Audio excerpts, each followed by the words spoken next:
Analog multiplier ICs.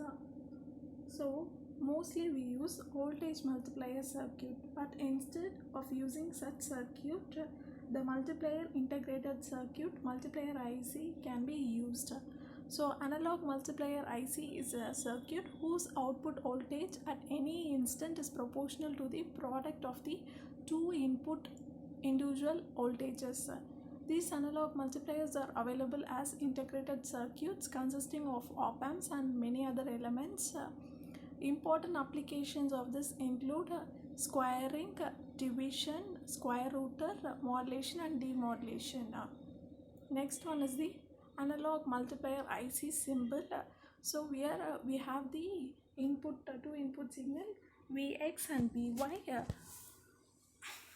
The X and Y are the two input terminals where two input voltages V and V2 are connected. Hence the output V0 is equal to K into Vx Vy. So here the K is constant of proportionality, which is equal to 1 by V reference. It is the entire circuit layout of the multiplier IC. Here we may have 8 pins, two of which is input and the other one is the output. The rest of is used for supplying voltages. IC operation. Depending upon the polarity restriction, the IC operation may be called as one quadrant multiplier. Both the inputs are positive. Two quadrant multiplier.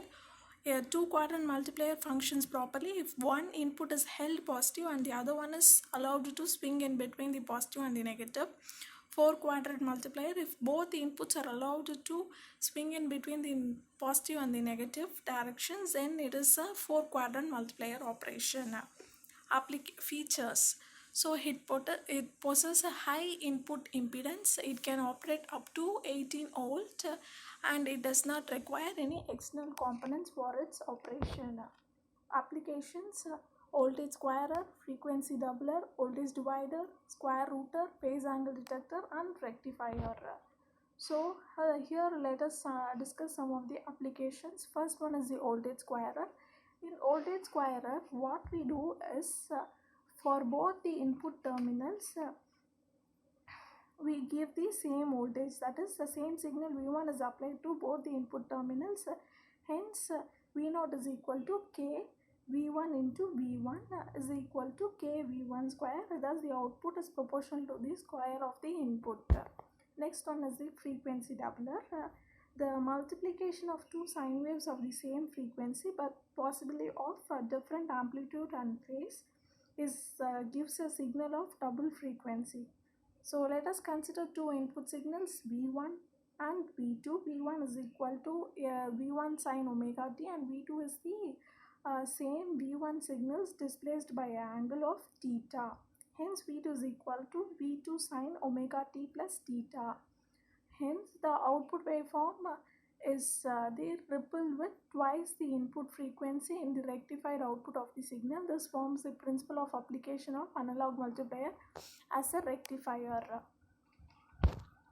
So next one is the voltage divider. In voltage divider division, the complement of multiplication can be accomplished by placing a multiplier element in the op-amp feedback loop. The circuit in which the output is the division of the input signal is called as a voltage divider. Hence, here the voltages Vden and V number represents the two input voltages. VDM forms the second input. The output VAO forms the multiplier is connected back to the op-amp of the feedback loop. Next one is the phase angle detector. Phase angle detector, if two signals of the same frequency omega c but having a phase difference of pi are applied to the inputs, that is Vx is equal to V1 cos omega ct and V2 is equal to Vy is equal to V2 cos omega ct plus phi, then the output would be V0 is equal to K V1 V2 divided by 2 with the cos 2 omega ct plus phi plus cos phi. Hence The AC component is at twice the carrier frequency and can be readily filtered out by a low pass filter. So here, since we use a low pass filter here, the phase angle difference between the two inputs can easily be detected. Next one is the square rooter. The divider voltage can be used to find the square root by connecting both the inputs of the multiplier to the output of the op amp. Hence, solving all these equations, we may get the square root of the signal. Thank you.